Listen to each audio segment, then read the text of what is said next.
আসসালামু আলাইকুম। ক্যাপকাটে মোবাইল দিয়ে ভিডিও এডিটিং টিউটোরিয়ালের সম্পূর্ণ সিরিজের আমাদের দ্বিতীয় পর্বে আপনাদের সবাইকে স্বাগত জানাচ্ছি। ভিডিও এডিটিং এমন একটা জিনিস যেটা আপনি যদি জানেন তাহলে আপনার টাকা পয়সার ভাই কোনো অভাব হবে না। বর্তমান সময়ে ফোর্থ ইন্ডাস্ট্রিয়াল রেভলিউশন বা আর্টিফিশিয়াল ইন্টেলিজেন্সের যুগে। তো আমাদের দ্বিতীয় পর্বে আমরা ঘুষ করে ঢুকে যাব, এখনই কোনো দেরি করব না। প্রথম পর্ব যারা মিস করেছেন তাদেরকে অবশ্যই আমি রিকোয়েস্ট করব, প্রথম পর্বে আপনাদেরকে আমি ক্যাপকাটের খুবই গুরুত্বপূর্ণ বিষয় শেয়ার করেছি ভিডিও এডিটিং নিয়ে, যেটা না বুঝলে আপনি হয়তো বা আমাদের পরবর্তী পর্বগুলো বুঝবেন না। তো আজকের পর্বে আমি আপনাদেরকে দেখাবো কিভাবে আপনারা ক্যাপকাট দিয়ে মোবাইল ভিডিও এডিটিং করার ক্ষেত্রে সূচনা লগ্নে শুরুটা করবেন। So let's get started. Okay, আমরা সরাসরি চলে এসেছি আমাদের মোবাইলের স্ক্রিনে এবং আজকে আমরা নিউ প্রজেক্ট ইম্পোর্ট করা থেকে শুরু করে সব কিছু দেখব, ঠিক আছে? তো নিউ প্রজেক্ট ইম্পোর্ট মানে আমাদের কোনো একটা ভিডিও আমরা শ্যুট করেছি, সেই ভিডিওটাকে এডিট করব, অথবা যে কোনো একটা ভিডিও আমাদের কাছে আছে সেটাকে আমরা এডিটিং করব, তাই তো? সেজন্য আমরা এখান থেকে নিউ প্রজেক্টে সিলেক্ট করব, অথবা এখান থেকে লাইব্রেরিতে এসে এখান থেকেও আমরা চাইলে লোকাল মিডিয়া থেকে প্রজেক্টের মিডিয়া ইম্পোর্ট করতে পারবো। তো আমরা এখান থেকে সরাসরি নিউ প্রজেক্টে যাচ্ছি। নিউ প্রজেক্টে আসার পর আপনি কি আসলে ভিডিওস এডিট করবেন, ফটো এডিট করবেন, নাকি লাইভ ফটোস এডিট করবেন? তিনটা অপশনে আপনি কিন্তু ক্যাপকাট ব্যবহার করে এডিট করতে পারবেন। সো এটার জন্য আমরা সরাসরি প্রথমে বেছে নিচ্ছি ভিডিওকে। পরবর্তীতে আমি এই সিরিজের যে কোনো আলাদা আলাদা পর্বে আপনাদের সাথে আমি ফটোস এবং লাইভ ফটোস কিভাবে এডিট করবেন সেই বিষয়গুলো নিয়েও কিন্তু এক্সট্রা পর্ব নিয়ে আসবো, সেটা নিয়ে টেনশন করার কোনো কারণ নেই। তো আমরা এখানে চলে যাচ্ছি ভিডিওজে আসার পর আমরা এই ভিডিওটা নিয়ে নিচ্ছি, এখান থেকে অ্যাড করে দিব, অ্যাডে ক্লিক করব। অ্যাডে ক্লিক করার পর এখানে দেখতে পাচ্ছেন যে সরাসরি আমাদের সেই ভিডিওর যে অ্যাসপেক্ট রেশিও ছিল সেই অ্যাসপেক্ট রেশিওতে আমাদের যে কোনো একটা টাইমলাইন তৈরি হয়েছে, ঠিক আছে? তো এই টাইমলাইনটা হচ্ছে 16:9 রেশিওর টাইমলাইন। তো আপনি প্রথমেই টাইমলাইনে আসার পর আপনার নিজেকে প্রশ্ন করবেন যে ভিডিওটা আপনি যেভাবেই করেছেন সেটাকে এডিট করবেন আপনি কিভাবে? আপনি কি ফেসবুকের জন্য এডিটিং করবেন, আপনি কি ইউটিউবের জন্য এডিটিং করবেন, নাকি আপনি হচ্ছে টিকটকের জন্য এডিটিং করবেন, রিলসের জন্য এডিটিং করবেন, না ইনস্টাগ্রামের জন্য এডিটিং করবেন? যখন আপনি আপনার নিজেকে এই প্রশ্নটা করবেন তখন আপনার উদ্দেশ্য কিন্তু বের হয়ে যাবে যে আমার এখন ইউটিউবের জন্য ভিডিও এডিট করা দরকার। সো ইউটিউবের জন্য যে ভিডিও এডিটিং সেটার অ্যাসপেক্ট রেশিও, আমরা যদি এখানে ডান পাশে আসি তাহলে দেখতে পাচ্ছেন অ্যাসপেক্ট রেশিও লেখা আছে। এটা যদি আমরা ক্লিক করি, এটাতে ক্লিক করার পর দেখতে পাচ্ছেন যে এটা অরিজিনাল রেশিও রয়েছে।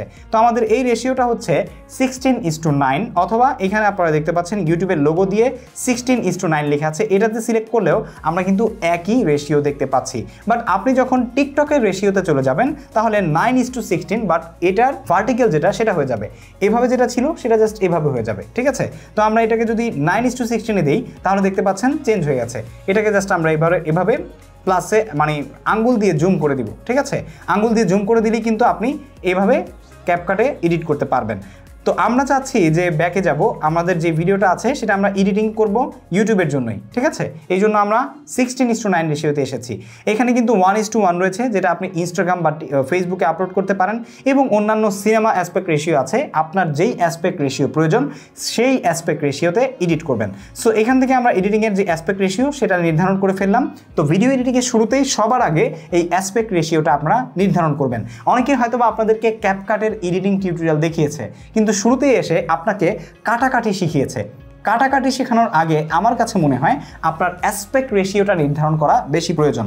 কারণ অ্যাসপেক্ট রেশিও নির্ধারণ না করলে কাটাকাটি করার পর পুরো ভিডিও সবগুলো ধরে ধরে আপনাকে আবার জুম ইন জুম আউট এগুলো করতে হবে, যার কারণে আপনার সময় নষ্ট হবে। আর এরকম আপনার সময় যাতে নষ্ট না হয় সেই স্ট্র্যাটেজি অবলম্বন করেই আমি এই সিরিজের প্রত্যেকটি পর্ব বানাবো, যাতে করে আপনি ক্যাপকাটের সকল কিছুই শিখে যান এবং ভিডিও এডিট করতে পারেন নিজের জন্য বা আপনার ক্লায়েন্টের জন্য, এবং ভিডিও এডিটিংয়ের পেশায় জড়িয়ে নিজে যেন টাকা আয় করে স্বাবলম্বী হতে পারেন সেই ব্যাপারেও আমি বিভিন্ন সময় আপনাদেরকে এই সিরিজের মাধ্যমেই টিপস দিব। তো এখন আমরা চলে আসব কাটাকাটিতে। প্রথমেই আপনারা দেখতে পাচ্ছেন যে আমরা যদি একদম ক্যাপকাটের মিডিয়া ইম্পোর্ট করার পরে যে অপশনটা আছে সেটাতে আসি, তাহলে এইখানে আমরা উপরে দেখতে পাচ্ছি এক্সপোর্ট আইকন। এটাও আপনাদেরকে একটু পরিচয় করে দিই, তারপরে কাটাকাটিতে যাব। এক্সপোর্টে ক্লিক করলে আপনি যা এডিটিং করেছেন জাস্ট সেই জিনিসটাই এক্সপোর্ট হয়ে যাবে। এক্সপোর্ট সেটিংস আমি আপনাদেরকে দেখাবো সম্পূর্ণ সিরিজের যেই পর্বে গিয়ে আসলে এক্সপোর্টটা করার জন্য আমাদের ভিডিও রেডি হবে বা আপনাদেরকে দেখাবো সেই পর্বে গিয়ে। তার আগ পর্যন্ত অবশ্যই সব কিছু আপনারা দেখবেন। এবং ডান পাশে এক্সপোর্টের ডান পাশে উপরে আপনারা দেখতে পাচ্ছেন এখানে ভিডিও রেজুলেশন রয়েছে। আপনারা কোন কোন রেজলিউশনে এডিট করতে চান। আপনাদের হাতে যে মোবাইল ডিভাইসটি আছে সেই ডিভাইস অনুযায়ী কিন্তু রেজলিউশন হবে। যেমন আমার এখানে 2K এবং 4K পর্যন্ত দেখাচ্ছে, আমি চাইলে এটা 2K বা 4K তে নিয়ে এডিট করতে পারবো। সো আপনাদের যদি সেটা না থাকে তাহলে আপনারা 1080p তে রেখেই এডিট করবেন, high definition the ultimate viewing experience. আর 4Kটা হচ্ছে register your video to ultra high definition but uses more. তার মানে হচ্ছে আপনি চাইলে 4K তে এডিট করতে পারবেন যদি আপনার মোবাইল সেই রেজলিউশন সাপোর্ট করে। এরপর হচ্ছে ফ্রেম রেট, এই জিনিসগুলোও কিন্তু খুবই ইম্পর্টেন্ট, এটা আপনাদেরকে অনেকে হয়তো বলবে না। তো এখানে ফ্রেম রেট হচ্ছে সবচাইতে বেটার 30 FPS অথবা 25 অথবা 24 FPS। এর চাইতে বেশি এডিটিংয়ের ক্ষেত্রে প্রয়োজন নেই। যখন প্রয়োজন, আপনি যদি অনেক স্মুথ আর ভিডিও এডিটিং এক্সপিরিয়েন্স চান তবে সেই ক্ষেত্রে আপনার ভিডিও এডিটিংয়ের জন্য যে ডিভাইসটা আছে বা যে মোবাইলে ভিডিও এডিটিং করছেন সেটা অনেক বেশি ভালো হতে হবে। সেই ক্ষেত্রে আপনি আপনার ভিডিও শ্যুট করার সময় যদি 60 FPS ইউজ করেন তাহলে সেক্ষেত্রে আপনি 60 FPS দিয়ে এডিটিং করতে পারেন, এতে করে আপনার ভালো এক্সপিরিয়েন্স পাবেন, স্মুদার। বাট সেটার দরকার নেই। আমি নিজেও কিন্তু আমার FX3 ক্যামেরা, সিনেমা ক্যামেরার ভিডিওগুলোকে 60 FPS এ রেকর্ড করে অ্যাডোবি প্রিমিয়ার প্রোতে এডিট করার সময় আমি কিন্তু 23.99 মানে FPS যেটা বা 24 FPS যেটা, সেটাতে আমি এডিটিং করি। সুতরাং এটা নিয়ে আপনাদের এত পেরেশান হওয়ার কোনো কারণই নেই, ঠিক আছে? তো আমরা 30 FPS রেখে দিচ্ছি। এরপরেও আমি এটা নিয়ে আপনাদের জন্য ভিডিও নিয়ে আসবো যদি আপনারা স্পেশাল রেজলিউশন জানতে চান, যেটা দিয়ে ভালো ভিডিও আউটপুট পাওয়া যাবে, যার কারণে অনেকেরই ভিডিও রেন্ডার করার পর ভিডিও রেজলিউশন নষ্ট হয়ে যায়, ঠিক আছে? যদি আপনারা চান আমাকে কমেন্ট করে জানাবেন।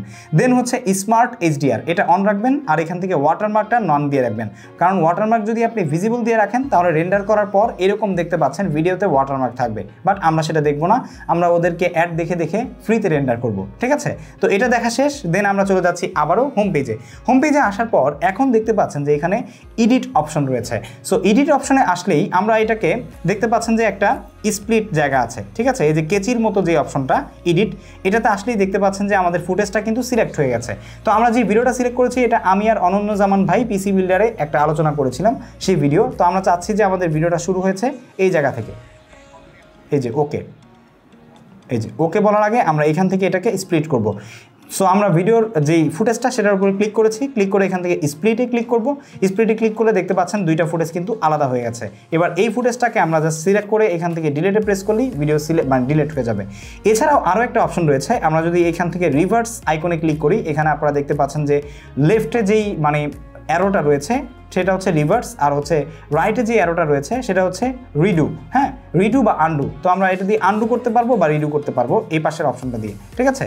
তো আমরা এটাকে আন্ডু করে দিচ্ছি। আন্ডু করে আমরা যদি এইখানে যেই সাদা ফ্রেমটা এসেছে এটার উপরে প্রেস করে যদি আমরা এটাকে টানি তাহলেও কিন্তু আমাদের ভিডিওটা কেটে যাচ্ছে, ঠিক আছে? এই যে এখান থেকে আমাদের ভিডিও শুরু হবে।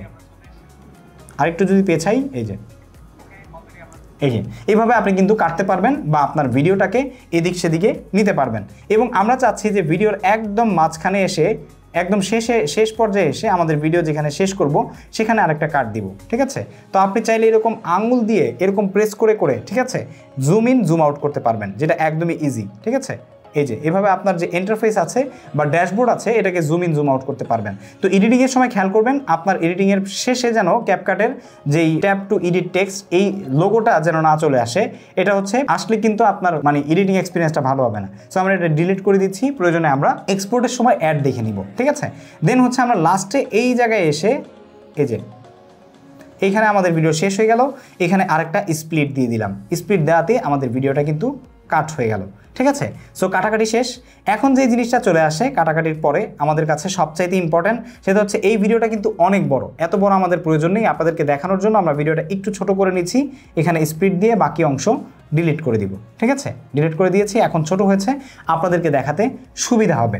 ওকে, সো এইখানে আমরা যদি উপরের যেই জায়গাগুলো আছে এই জায়গাগুলো থেকে এই অপশনটায় দেখি যে আমরা কি আসলে এডিট করলাম এতক্ষণ, তাহলে সেক্ষেত্রে এখানে ফুল স্ক্রিনের যে আইকনটা আছে বাম পাশে এটাতে ক্লিক করব। ক্লিক করলে দেখতে পাচ্ছেন যে ফুল স্ক্রিন আমরা দেখতে পাচ্ছি। আবার যদি আমরা এটাতে আবার ক্লিক করি তাহলে ফুল স্ক্রিন আবার চলে যাচ্ছে। এবং এইখানে একটা অপশন রয়েছে, এটা হচ্ছে আনলিঙ্কড টেক্সট স্টিকার্স। তো আপনি যেই টেক্সট স্টিকার্স এবং হচ্ছে অন্যান্য এলিমেন্টস থাকবে সেগুলোকে আনলিঙ্ক করে রাখতে চান তাহলে আনলিঙ্ক হয়ে থাকবে এই অপশনে ক্লিক করলে। এই যে ডাবল বক্সের যে অপশনটা আছে এটা, আর যত এলিমেন্টস আছে যেমন স্টিকার, টেক্সট, সেগুলোকে লিঙ্ক করে রাখতে চান তাহলে অন করে রাখবেন। তো আমরা অনই করে রাখলাম, যখন প্রয়োজন পড়বে আমরা আনলিঙ্ক করে নিব। ঠিক আছে, তো এবার চলে আসি আমরা পরবর্তী অপশনে। পরবর্তী অপশনটা কি? এখানে স্পিড আমরা দেখতে পাচ্ছি। স্পিডটা আপনাদেরকে দেখানোর আগে আমি আপনাদেরকে একটা জিনিস দেখাতে চাই, সেটা হচ্ছে আমি ধরে নিচ্ছি যে এখান থেকে এই পর্যন্ত এই যে স্টুডিওতে, এরপরে আমরা এটা হচ্ছে স্প্লিট দিব। স্প্লিট দেওয়ার পরে এখান থেকে আমরা যদি আরেকটু জায়গা যাই, এই যে এই পর্যন্ত এসে আরেকটা স্প্লিট দিব। এখন আপনি চাচ্ছেন আপনার এই ফুটেজটাকে একটু জুম করে দিতে, ঠিক আছে, যে আপনার এই ফুটেজটা আরেকটু জুম থাকবে। ঠিক আছে, তো এটাকে জাস্ট দুইটা আঙ্গুল প্রেস করে এরকম জুম করবেন। ঠিক আছে, জাস্ট এরকম জুম করবেন, এরকম জুম করবেন, আঙ্গুলটাকে কমাবেন বাড়াবেন। ঠিক আছে, আঙ্গুলের মাঝখানে যে জায়গাটুকু আছে, ঠিক আছে, এই জায়গাটুকু কমালে বাড়ালেই জুম ইন জুম আউট হবে। সো আমরা এটা জুম করে দিলাম। এবার আপনারা যদি একটু দেখেন,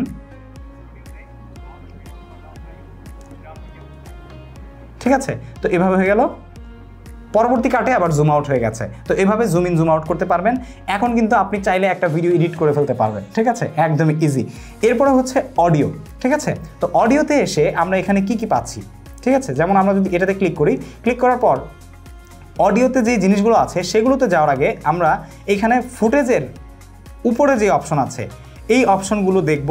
তবে এই অপশনগুলো কিন্তু এখানে দেখতে পাচ্ছেন যে যেমন এখানে আমরা স্প্লিট দেখতে পাচ্ছি, স্পিড দেখতে পাচ্ছি, অ্যানিমেশন দেখতে পাচ্ছি, ওগুলো সম্পূর্ণ আলাদা জায়গা। তো ওই জায়গাগুলোতে যাওয়ার আগে আমরা হচ্ছে এইখানে নিচের যে অপশনগুলো আছে এগুলো একে একে আপনাদের সাথে আগে শেয়ার করি। যেমন এখানে অডিও রয়েছে, আমরা যদি এই ফুটেজটার অডিওতে যাই, ঠিক আছে, এখানে অডিওতে যাব, এখানে দেখতে পাচ্ছেন সাউন্ড। সাউন্ডের এইখান থেকে আপনি চাইলে খুব সহজেই আপনার ভিডিওতে ব্যাকগ্রাউন্ড মিউজিক অ্যাড করতে পারবেন। তবে এখানে কিছু ব্যাকগ্রাউন্ড মিউজিক রয়েছে যেগুলো একটু রিস্কি হতে পারে আপনার ইউটিউব চ্যানেল এবং ফেসবুক পেজের জন্য। সেজন্য রিস্কি যেন না হয়, আপনি কপিরাইট ফ্রি যে মিউজিক রয়েছে ইউটিউবের অডিও লাইব্রেরি থেকে সেটা ইউজ করবেন, আর ফেসবুকের সাউন্ড কালেকশন থেকে ফেসবুকের জন্য সেগুলো ইউজ করবেন। তাহলে আর কপিরাইটের ঝামেলা থাকবে না। আর টিকটকের ক্ষেত্রে আপনারা চাইলে এখান থেকে ইউজ করতে পারেন, তবে কপিরাইট থাকলে টিকটকে কিন্তু আপনার ভিডিওকে মিউট করে দিবে। তাই টিকটকে ব্যবহারের জন্য টিকটক থেকে মিউজিক নেওয়া ভালো। ঠিক আছে, তো এই হচ্ছে আপনার মিউজিকের বিষয় সাউন্ডের এখানে। আর এখানে কপিরাইট যে সেকশনটা, আপনি চাইলে আপনার যেই মিউজিকটা অ্যাড করেছেন সেই মিউজিকের যে কপিরাইটটা সেটা চেক করে নিতে পারবেন যে আসলে কোনো কপিরাইট রয়েছে কিনা। এরপরে দেখতে পাচ্ছি সাউন্ড এসএফএক্স। এখানে অসংখ্য সাউন্ড এসএফএক্স রয়েছে যেগুলো আপনি চাইলে এখান থেকে শুনতে পাচ্ছেন। ঠিক আছে, তো এখান থেকে শুনে শুনে যেগুলো ছোট সেগুলো ব্যবহার করলে আপনার আর কপিরাইটের কোনো ইস্যু নেই। এখান থেকে আপনি যেমন আমরা যদি হুশ ইফেক্ট দেখি, এই যে হুশ সাউন্ড, এই যে অসংখ্য সাউন্ড রয়েছে, জাস্ট এখানে প্লাসে প্রেস করবেন, দেখবেন যে একটা সাউন্ড চলে এসেছে। যেমন আমরা যদি এটা আমাদের এই কাঠের মাঝখানে নিয়ে যাই, এবার যদি আমরা যাই, এই যে, ঠিক আছে, এভাবে আপনি কিন্তু সাউন্ড অ্যাড করতে পারবেন। এরপর আমরা দেখতে পাচ্ছি এক্সট্র্যাক্ট। এক্সট্র্যাক্টের কাজ হচ্ছে আপনি যখন কোনো আপনার ভিডিও থেকে, এই যে এই ভিডিও থেকে আমি চাচ্ছি যে এই ভিডিওটাকে অ্যাড করলাম, অ্যাড করে আপনি ওই ভিডিও থেকে সাউন্ড নিয়ে আসবেন। সেক্ষেত্রে আপনি কিন্তু ভিডিওর সাউন্ডটাকে এক্সট্র্যাক্ট করে আলাদা করে নিয়ে আসতে পারবেন, বাট আমরা সেটা চাচ্ছি না। এরপর আমরা দেখতে পাচ্ছি text to audio. Text to অডিওটা হচ্ছে আপনি এখানে কোনো কিছু লিখে দিবেন, সেটা থেকে অডিও হবে, তবে সেটা কিন্তু বাংলা পাবেন না, ইংলিশ পাবেন, সেজন্য আমি এটা আপনাদেরকে আর দেখাচ্ছি না। এরপর হচ্ছে রেকর্ড। আপনি যদি ভিডিওতে কোনো ভয়েস ওভার দিতে চান তাহলে সেক্ষেত্রে এখান থেকে দিতে পারবেন। কিভাবে দিবেন চলুন দেখে নিই। আমরা এখান থেকে ধরে নিচ্ছি যে এখানে ভয়েস ওভার দিব, আর সেই জন্য আমরা প্রথমে ভয়েস ওভার দেওয়ার আগে এইখান থেকে আমাদের যেই ভিডিওর সাউন্ডটা আছে সেটা কমিয়ে নিব। এই ভলিউমে ক্লিক করব, এখান থেকে সাউন্ডটা আমরা একদম শূন্য করে নিচ্ছি যাতে করে আপনাদেরকে বোঝাতে পারি। ঠিক আছে, ওকে, শূন্য করে নিলাম। এবার হচ্ছে আমরা ভয়েস ওভার দিব। ভয়েস ওভার দেওয়ার জন্য আমরা চলে যাব অডিওতে। অডিওতে আসার পর এখান থেকে রেকর্ডে ক্লিক করব।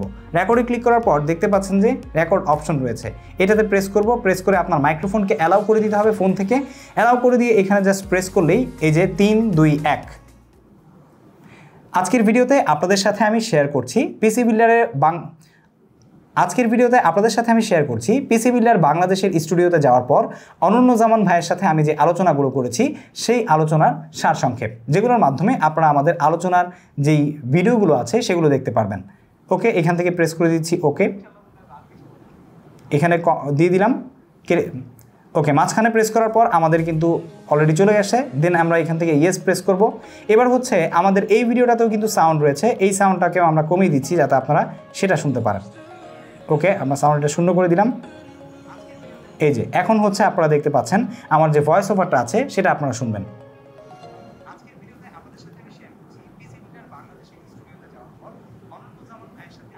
এই যে আমরা এইমাত্র যে ভয়েস ওভারটা দিলাম সেই ভয়েস ওভারটা আপনারা কিন্তু এতক্ষণ শুনতে পারলেন। সো এডিটিংয়ের পরে অডিওতে যেই অপশনগুলো ছিল সেই অপশনগুলো আপনাদেরকে আমি দেখিয়েছি।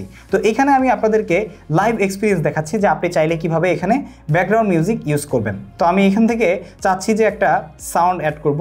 আমি ধরে নিচ্ছি আমার মোবাইল ফোনে কোনো একটা সাউন্ড আছে যেটা আমি আমার ডিভাইস থেকে নিব, ঠিক আছে। এখানে ডিভাইসে এসে এক্সট্রাক্ট করতে পারবেন আপনার কোনো অডিও থেকে, অথবা সিলেক্ট ফ্রম ডিভাইস এটাতে ক্লিক করে আপনি আপনার ডিভাইস থেকে দিতে পারবেন। যেমন আমরা ধরে নিচ্ছি এটা দিব, দেন এখানে ওপেন দিব।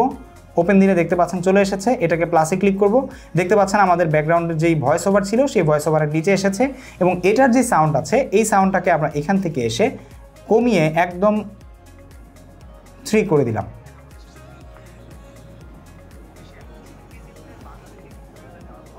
এই যে আপনারা দেখতে পাচ্ছেন এখন কিন্তু ব্যাকগ্রাউন্ড মিউজিক শোনা যাচ্ছে। তো আমি যদি ব্যাকগ্রাউন্ড মিউজিকের সাউন্ডটা আরেকটু বাড়িয়ে দিই, যেমন 22,